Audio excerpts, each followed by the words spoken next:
Hi hello friends, எல்லாரும் எப்படி இருக்கீங்க? நல்லா இருக்கீங்களா? இங்க பாருங்களேன், மழை பெஞ்சு நம்ம இடத்துல நிறைய குப்பைகளா இருக்கு. குப்பை தேவையில்லாத செடியெல்லாம் முளைச்சு கிடக்குது. அதை புடுங்கத்தான் போறேன். இது பாருங்க, இது தேவையான செடி தான். இது பேர் குப்பைமணி இலை. இது வந்து அரிப்பு, சொறி, சிரங்கு, புண்ணு இருந்துச்சுன்னா இந்த இலையை பிடுங்கி கொஞ்சம் மஞ்சள் பொடி வச்சு அரைச்சு அந்த இடத்துல தேய்ச்சோம்னா புண்ணு, சொறி, சிரங்கெல்லாம் போயிடும். இங்க பாத்தீங்கன்னா இது குப்பைக்கீரை. இந்த குப்பைக்கீரையை வந்து கடைஞ்சோல பொரிச்சோ சாப்பிட்டா ரொம்ப நல்லது. ஆனா நம்ம செய்ய மாட்டோம். இதெல்லாம் காட்டோரமா முளைச்சு கிடக்குறது. இங்க பாருங்க, துத்தி இலை. இந்த துத்தி இலை வந்து காலில் ஏதாச்சும் புண்ணு பொக்கலை வந்துச்சுனாக்கா அதில் கொஞ்சோண்டு மஞ்சள் பொடி தடவி ஓட்டையை போட்டு தடவி வச்சோம்னாக்க அந்த துத்தியில பழுத்து அந்த புண்ணு ஆறிடும்.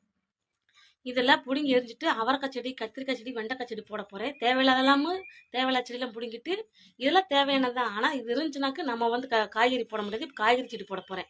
காய்கறி செடி போட்டுட்டோம்னாக்க நம்ம வெளியே எதுவும் வாங்க வேண்டியதில்லை, வீட்டிலே போட்டுக்கலாம். Okay bye. உங்க வீட்டில் இடம் இருந்துச்சுனாக்க இந்த மாதிரி பண்ணுங்க. Okay bye. ஷேர் பண்ணுங்க, சப்போர்ட் பண்ணுங்க. Bye friends.